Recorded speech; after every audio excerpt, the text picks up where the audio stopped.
Welcome to my daily report market analysis videos with me, Richard Perry, market analyst at Hantec on Monday, the 13th of July. We've got risk positive moves coming through markets today. We had a decent close on the S&P 500 on Friday, where Wall Street markets climbed 1.5% into the close. It was a pretty good run actually, and that sort of came as markets seem to be sort of wavering. Obviously, you've got in the background the constant increase in US infection rates for COVID-19. That is a problem, but sort of occasionally markets tend to be looking past that, and they had some good news out of Gilead, the pharmaceutical company that's developing its remdesivir treatment drug for COVID, and they had some fairly good results on Friday. Nothing outstanding, but some encouraging results nonetheless, and subsequently we had a risk appetite that benefited off the back of that, and we've seen that sort of moving in today, although it's slightly off the highs there on those futures numbers. And you've seen initial dollar weakness that's just slightly rebounded, interestingly, as sort of we've gone through this session. But generally speaking, there's a slight air of positive risk still. You've got these equities in Europe that are 0.5% to 1% higher. You had a decent, pretty decent Asian session.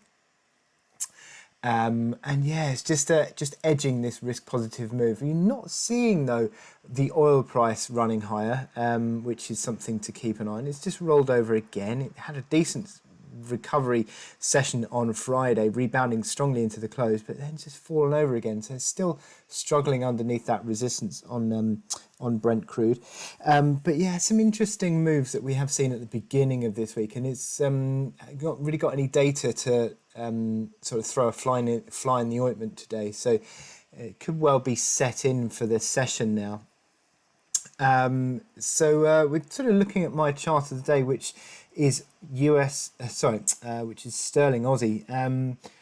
It's interesting because sterling has been ticking higher recently, but also this come as the Aussie has just started to roll over a little bit. And what we've seen is that sterling Aussie, which has been in this consistent downtrend, is now starting to turn a little bit of a corner. It has had a bit of a slip up today, as sterling has just dropped back slightly, and that's sort of pulled sterling Aussie lower. But is it the start of a turnaround would be my question, because you've seen a move through this pivot line, 108.90 area, 108.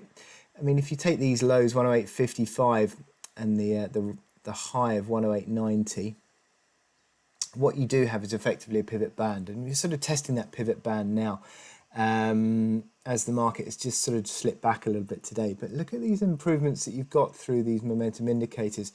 RSI on Friday, at one stage it was above 50 on Friday, closed a shade below it, but essentially it's sort of back above all these recent highs of May, June. So it's suggesting that momentum is improving. You can see that through the MACD lines as well, which is still tracking higher.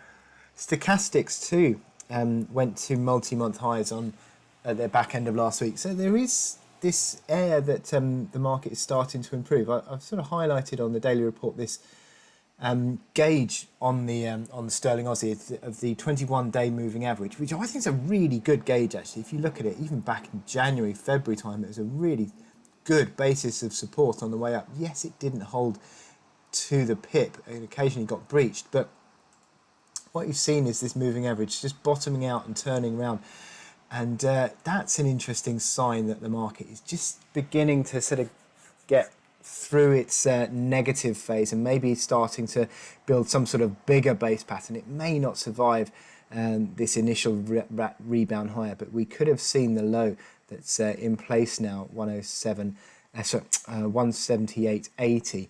So it's something to keep an eye on, I think, rather than being outright bullish. Just early signs of a recovery, even though we've slipped back a little bit this morning. So yeah, some interesting developments there on sterling Aussie. Resistance currently, if I can get my crosshair on it, 182.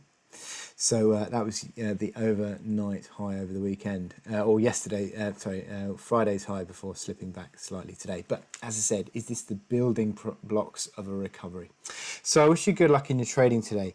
Click here to subscribe to our analysis videos, go to our website, sign up for our webinars, and also click to watch our Trader Talks videos to watch some great trading ideas.